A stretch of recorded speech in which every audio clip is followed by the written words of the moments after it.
بسم اللہ الرحمن الرحیم۔ عرب میں مرتدین اور جھوٹے نبیوں کے خاتمے کے بعد اب چونکہ عرب کی سلطنت اور رومی اور ایرانی سلطنت کی زور آزمائی شروع ہونے والی ہے اور بہت جلد ہم ایران اور روم کو عرب کے مقابلے میں ریزہ ریزہ ہوتے ہوئے دیکھنے والے ہیں، لہٰذا مناسب معلوم ہوتا ہے کہ ان دونوں مشہور سلطنتوں سے بقدر ضرورت آپ کی واقفیت ہو جائے۔ ویڈیو کو آگے شروع کرنے سے پہلے چینل کو سبسکرائب کر بیل کے آئیکن کو پریس کریں۔ میں محمد اظہر اور آپ دیکھ رہے ہیں سٹوری لائن انفو۔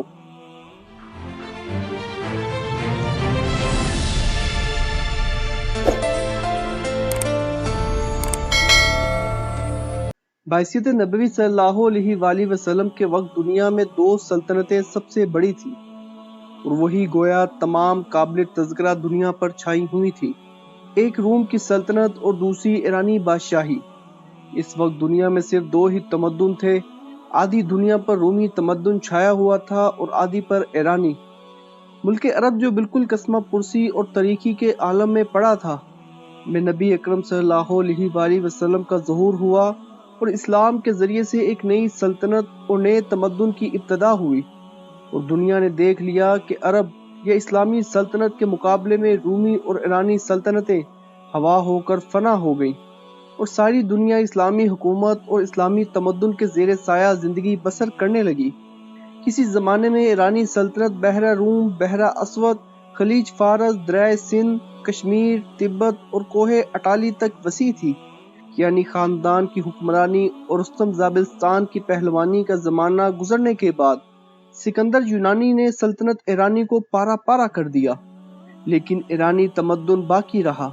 بعثت نبوی صلی اللہ علیہ وآلہ وسلم سے 400 سال بیشتر اردو شعر بابکہ نے ساسانی خاندان کی بنیاد ڈالی۔ ساسانی خاندان نے کیانیوں کی وسیع سلطنت کے اکثر حصوں کو اپنی ملکیت میں شامل کر خلیج فارس، دریائے فرات، دریائے سندھ اور دریائے جیوں کے درمیان ایک وسیع اور ٹھوس سلطنت قائم کر تمام بر اعظم ایشیا کی سیادت حاصل کر لی۔ رومیوں کی سلطنت کا مرکز اٹلی کا شہر روما تھا، جس میں جولیس سیزر، سینٹ ایموسٹس وغیرہ بادشاہ گزر چکے ہیں۔ اسی سلطنت میں قریباً تمام بر اعظم یورپ اور مصر اور ایشیا کوچک شامل تھا۔ کچھ عرصے کے بعد اس رومی بادشاہی کے دو ٹکڑے ہوئے۔ مغربی حصے کا دارالسلطنت تو شہر روما ہی رہا، لیکن مشرقی حصے کا دارالسلطنت شہر قسطنطنیہ قرار پایا۔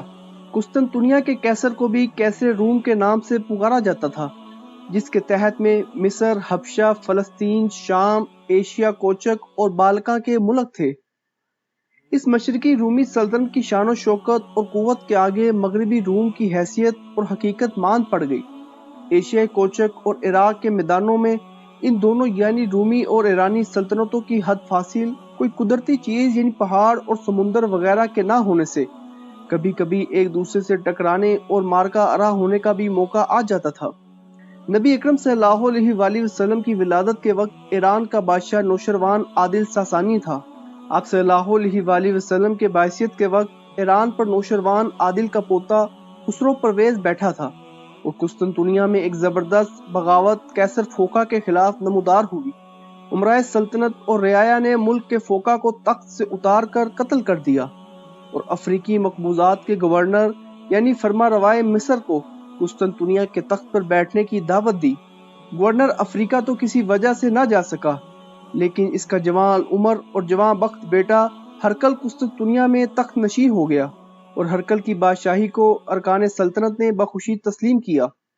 مقتول قیصر فوقا اور خسرو پرویز کے درمیان دوستی اور محبت کے تعلق تھے، اسی لیے خسرو پرویز نے رومی سلطنت یعنی ہرقل پر حملہ کیا، ایک ایسے شخص کے تخت نشین ہونے کے بعد جو وراثتاً تخت و تاج کا حقدار نہ تھا۔ ایرانیوں کے لیے سلطنت روما پر حملہ آور ہونے کا بہترین موقع تھا۔ ایرانیوں اور رومیوں میں لڑائی شروع ہوئی۔ ان لڑائیوں کا سلسلہ 6-7 سال تک جاری رہا۔ بالآخر نتیجہ یہ ہوا کہ بعثت نبوی صلی اللہ علیہ وآلہ وسلم کے 8ویں سال ایرانیوں نے شام کا ملک فتح کر بیت المقدس پر قبضہ کر لیا اور عیسائیوں سے صلیب چھین کر لے گئے۔ ساتھ ہی فلسطین کے تمام ملک کو فتح کر سکندریہ تک پہنچ گئے۔ مشرکین مکہ نے ایرانیوں کی ان فتوحات کا حال سن کر بڑی خوشیاں منائیں، کیونکہ رومی اہل کتاب اور ایرانی مشرک تھے مسلمانوں کو مشرکوں کے مقابلے میں اہل کتاب سے ہمدردی تھی، اسی لیے اس خبر سے مسلمان رنجیدہ ہوئے۔ اللہ تعالیٰ نے سورہ مریم کی آیات نازل کی اور ان میں اطلاع دی کہ اگرچہ رومی اس وقت مغلوب ہو گئے ہیں لیکن چند سال کے بعد غالب ہو جائیں گے۔ چنانچہ ایسا ہی ہوا۔ ہرقل 6-7 سال تک برابر فوجی تیاریوں میں مصروف رہا۔ اس عرصے میں اس نے اپنے ملک کے اندرونی انتظامات پر بھی پورے طور پر قابو پا لیا، ایرانیوں کو اپنی حدود سے نکالنے اور سابقہ تمام لڑائیوں کا انتقام لینے کے لیے نکلا، اور بالآخر ملک شام کے میدانوں میں رومی لشکر نے ایرانیوں کو فیصلہ کن شکست دی۔ ایرانی بھاگے اور قیصر روم نے اپنے علاقے ایرانیوں سے خالی کرا لینے کے علاوہ ایرانیوں کے بعض صوبوں پر بھی قبضہ کر لیا۔ ادھر رومیوں نے ایرانیوں پر فتح عظیم حاصل کی، ادھر بدر کے میدان میں مسلمانوں نے کفار مکہ کو شکست فاش دی اور قرآن کریم کی پیش گوئی حرف بحرف پوری ہوئی۔ اس کے بعد بھی ایرانیوں اور رومیوں میں لڑائی کا سلسلہ جاری رہا۔ سن 7 ہجری کے ابتداء میں رومیوں اور ایرانیوں کے درمیان صلح ہو گئی اور ایرانیوں نے وہ صلیب جو بیت المقدس سے لے گئے تھے رومیوں کو واپس کر دی۔ اس صلح نے ہرقل کی فتوحات کو ایک طرف مکمل کر دیا، دوسری طرف ایرانیوں نے اپنے کھوئے ہوئے علاقے اور صوبے رومیوں سے واپس لیے، لہٰذا ایرانی اور رومی دونوں درباروں میں بیداری کی علامات نمایاں تھیں اور دونوں اپنی اپنی ترقی اور مضبوطی کے لیے مناسب تدابیر میں مصروف ہو گئے۔ اسی سال نبی اکرم صلی اللہ علیہ وآلہ وسلم نے بادشاہوں کے نام خط روانہ کیے۔ کیانیوں کے زمانے میں ایران کا دارالسلطنت استخر تھا، جس کو سکندر یونانی نے جلا کر خاک سیاہ کر دیا۔ اب ساسانی خاندان کا دارالسلطنت مدائن تھا۔ ادھر ہرقل اپنی فتوحات اور صلیب کے واپس لینے کی خوشی میں زیارت کے لیے بیت المقدس آیا ہوا تھا۔ نبی اکرم صلی اللہ علیہ وآلہ وسلم کا خط خسرو پرویز کے پاس مدائن میں اور ہرقل کے پاس بیت المقدس میں پہنچا۔ خسرو پرویز نے آپ صلی اللہ علیہ وآلہ وسلم کے نامہ گرامی کو چاک کر دیا اور ہرقل نے تکریم و عزت کے ساتھ اس خط کو لیا۔ آپ صلی اللہ علیہ وآلہ وسلم نے ایرانی بادشاہ کی حرکت نامعقول کا حال سن کر فرمایا کہ اس کی سلطنت بھی اسی طرح پارا پارا ہو جائے گی۔ خسرو پرویز نے یہی نہیں کہ آپ صلی اللہ علیہ وآلہ وسلم کے خط اور قاصد کے ساتھ گستاخی کی، بلکہ اپنے عامل بازن والی یمن کو لکھا کہ اس عربی پیغمبر محمد صلی اللہ علیہ وآلہ وسلم کو گرفتار کر کر میرے پاس لاؤ۔ بازن نے 2 آدمی مدینے میں بھیجے، وہ دونوں خدمت نبوی صلی اللہ علیہ وآلہ وسلم میں حاضر ہوئے اور خسرو پرویز کے حکم کی اطلاع دی۔ نبی اکرم صلی اللہ علیہ وآلہ وسلم نے فرمایا، جس کو اپنا خدا سمجھتے ہو، یعنی خسرو پرویز، وہ رات اپنے بیٹے کے ہاتھ سے مارا گیا۔ یہ دونوں جب بازن کے پاس واپس پہنچے تو وہاں مدائن سے اطلاع پہنچی کہ خسرو پرویز کو اس کے بیٹے شرویہ نے قتل کر دیا۔ یہ واقعہ ٹھیک اسی رات کا تھا جس رات کی نسبت نبی اکرم صلی اللہ علیہ وآلہ وسلم نے فرمایا۔ بازن گورنر یمن مسلمان ہو گیا اور اس طرح ملک یمن میں بہت جلد اسلام پھیل گیا۔ نبی اکرم صلی اللہ علیہ وآلہ وسلم نے بازن ہی کو یمن کا عامل رکھا۔ شرویہ کو اس قدر مہلت ہی نہ ملی کہ وہ اندرونی جھگڑوں سے فارغ ہو کر عرب اور مسلمانوں کی طرف متوجہ ہوتا۔ چند روز کے بعد اس کی جگہ اس کا کم سن بچہ تخت ایران پر بیٹھ گیا، جس کا نام اردشیر تھا۔ اس کم سن اردشیر کو ایرانی سپہ سالار شہریار نامی نے چند مہینے کے بعد قتل کر کر خود تخت سلطنت کو اپنے ہاتھ میں لیا۔ چند روز کے بعد ارکان سلطنت نے اس کو قتل کر کر شرویہ کی بہن اور خسرو پرویز کی بیٹی بورا کو تخت پر بٹھایا، جو صرف 1 سال اور چند ماہ کے لیے حکمران رہی۔ اسی کے زمانے میں نبی اکرم صلی اللہ علیہ وآلہ وسلم نے وفات پائی۔ بورا کے بعد کئی اور نوعمر لڑکے اور عورتیں یکے بعد دیگرے تخت نشین ہوئے۔ آخر میں یزدگرد تخت نشین ہوا، جس کے زمانے میں ایران پر مسلمانوں کا قبضہ ہوا۔ غرض جس روز سے خسرو پرویز نے نامہ نبوی صلی اللہ علیہ وآلہ وسلم کو چاک کیا تھا، اسی روز سے ایرانی سلطنت قدرتی طور پر منہمد ہونا شروع ہو گئی تھی اور ایرانیوں کے تخت پر بجائے ملک و گیر اور ملک درا عالی ہمت بادشاہوں کے لڑکوں اور عورتوں نے قبضہ پا لیا تھا۔ ایرانی سلطنت کے قبضے سے اس کا ایک صوبہ یعنی یمن کا ملک نکل چکا تھا، اسی لیے ایرانیوں کو مسلمانوں سے اور بھی زیادہ عداوت ہو گئی تھی۔ ایرانی مشرک ہونے کی وجہ سے زیادہ متکبر اور مغرور تھے، لہٰذا وہ عربوں کو زیادہ حقیر سمجھ کر ان کی قوت اور استقلال کی خبریں سن کر زیادہ بے چین اور مسلمانوں کے استحصال پر زیادہ آمادہ تھے۔ لیکن قدرت نے ان کو اندرونی جھگڑوں میں اس طرح گرفتار کیا کہ ملک عرب کی طرف جلد متوجہ نہ ہو سکے۔ منافقین مدینہ اور یہودان مدینہ نے جو جلا وطن ہوئے تھے، باتواتر دربار مدائن میں اپنے زبان آور اور چلاک ایلچی بھیج بھیج کر ایرانیوں کو مدینے پر چڑھائی کرنے کے لیے ابھارا تھا۔ دوسری طرف ان لوگوں نے ہرقل کے دربار میں بھی اس قسم کی کوششیں کر رکھی تھی۔ ہرقل کا دربار چونکہ اندرونی جھگڑوں سے پاک تھا، لہٰذا ان کو وہاں زیادہ کامیابیاں حاصل ہوئیں۔ ملک شام کے جنوبی حصے میں عرب قوم کے لوگ آباد تھے اور ان کی بہت سی چھوٹی چھوٹی خود مختار ریاستیں قائم تھیں۔ یہ عربی لوگ عیسائی مذہب اختیار کر چکے تھے اور عرب مستنصرہ کے نام سے مشہور تھے۔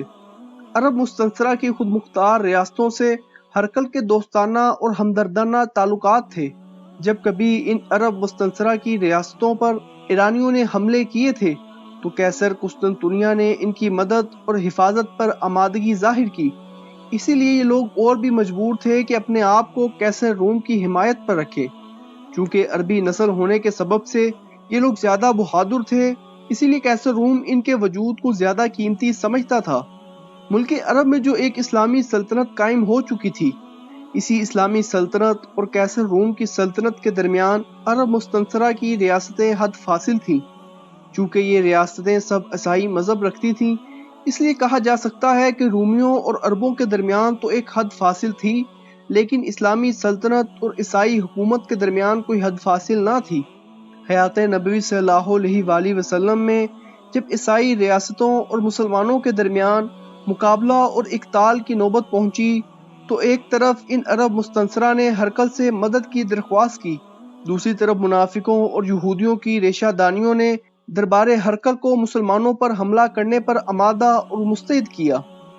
نبی اکرم صلی اللہ علیہ وآلہ وسلم نے جس زمانے میں ہرقل کے پاس خط بھیجا، اسی زمانے میں بصرہ اور دمشق کے رئیسوں کی طرف بھی خط روانہ کیے، لیکن ان دونوں نے نبی اکرم صلی اللہ علیہ وآلہ وسلم کے ایلچیوں کے ساتھ برا برتاؤ کیا۔ بصرہ کے حاکم شرجیل نے تو نبی اکرم صلی اللہ علیہ وآلہ وسلم کے ایلچی حارث رضی اللہ عنہ کو شہید کر دیا۔ نبی اکرم صلی اللہ علیہ وآلہ وسلم نے زید بن حارث رضی اللہ عنہ کو شرجیل بن عمر غسانی سے حارث رضی اللہ عنہ کا انتقام لینے کے لیے روانہ کیا، اور جنگ موتا میں زید، جعفر اور عبداللہ بن رواحہ رضی اللہ عنہم شہید ہوئے، اور خالد بن ولید رضی اللہ عنہ نے لڑائی کی حالت کو سنبھالا۔ اسی جنگ میں ہرقل کی فوجوں نے شرجیل غسانی کی حمایت میں مسلمانوں کا مقابلہ کیا۔ رومیوں نے اس کے بعد ملک عرب پر چڑھائی کی اور نبی اکرم صلی اللہ علیہ وآلہ وسلم کو خود چشمہ تبوک تک لشکر لے کر جانا پڑا۔ اس وقت رومی سامنے سے ٹل گئے اور بڑی لڑائی نہ ہوئی، بلکہ انہی عرب مستنصرہ کی ریاستوں سے جزیہ لے کر اور ان پر رعب قائم کر کر نبی اکرم صلی اللہ علیہ وآلہ وسلم واپس تشریف لائے تو خبر سنی کہ ہرقل ملک عرب پر حملے کی تیاریاں کر رہا ہے اور سرحد شام پر فوجیں جمع ہو رہی ہیں۔ آپ صلی اللہ علیہ وآلہ وسلم نے اسامہ بن زید رضی اللہ عنہ کو اس طرف روانہ کیا، لیکن آپ صلی اللہ علیہ وآلہ وسلم کی علالت کی وجہ سے یہ لشکر مدینے کے باہر رکا رہا، اور آخر ابو بکر صدیق رضی اللہ عنہ نے خلیفہ ہو کر اس لشکر کو روانہ کیا۔ یہ لشکر سرحد شام تک گیا اور وہاں کے سرکش اور باقی روساں کو درست کر کر واپس چلا آیا۔ ہرقل کی فوجوں سے اس لیے مقابلہ پیش نہ آیا کہ روسا عرب مستنصرہ میں سے بعض طبیب خاطر اسلام کو حق سمجھ کر تسلیم کر چکے تھے، اور ہرقل متعمل تھا کہ یہ سرحدی ریاستیں اسلام میں داخل ہونے والی ہیں یا عیسائیت پر قائم رہ کر مسلمانوں کے مقابلے پر مستعد ہونے والی ہیں، محض ان ریاستوں کی وجہ سے جو کئی بار اسلامی طاقتوں کے نظارے دیکھ چکی تھی اور اصول اسلامی سے واقف ہو کر اسلام کی طرف مائل نظر آتی تھی۔ ہرقل کو لڑائی کے لیے اقدام میں تعمل تھا، وہ خود بھی اسلامی صداقت کا دلی طور پر اقراری تھا، لہٰذا ایک طرف مسلمانوں کی ترقی، اس کے لیے زوال سلطنت کا پیغام تھا اور وہ مسلمانوں کی طاقت کو پیش از خطرہ مٹا دینا چاہتا تھا، دوسری طرف چونکہ اس کا انجام اور نتیجہ مشتنبہ نظر آتا تھا، لہٰذا بہترین موقع کے انتظار میں وہ جنگ کو ٹالتا تھا۔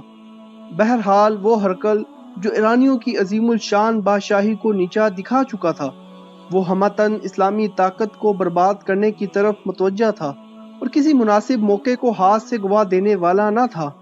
نبی اکرم صلی اللہ علیہ وآلہ وسلم کی وفات کے بعد جو تمام ملک عرب میں بد امنی اور ہلچل پیدا ہوئی تو ایک طرف ایرانیوں نے، دوسری طرف رومیوں نے ان خبروں کو بڑے اطمینان اور مسرت کے ساتھ سنا۔ دنیا میں پہلی مرتبہ تمام بر اعظم عرب نے ایک سلطنت اور ایک متحد طاقت کی شکل میں اپنے آپ کو جلوہ افروز کیا تھا۔ اسی لیے رومیوں اور ایرانیوں کے درباروں نے اس ملک کو غور اور فکر اور تردد کے ساتھ لیا، اور یہ دونوں حکومتیں اس جدید عربی طاقت یعنی حکومت اسلام کو مٹا دینے اور فنا کر دینے پر آمادہ تھیں۔ وفات نبوی صلی اللہ علیہ وآلہ وسلم کی خبر کے ساتھ ہی ارتداد کی خبروں نے ان دونوں حکومتوں کو بتا دیا کہ ملک عرب کو پامال کرنے اور آئندہ خطرات کو مٹا دینے کا یہ بہترین وقت ہے۔ چنانچہ ایک طرف ہرقل کی فوجیں شام میں اور دوسری طرف ایران کی فوجیں عراق میں جمع ہونے لگی۔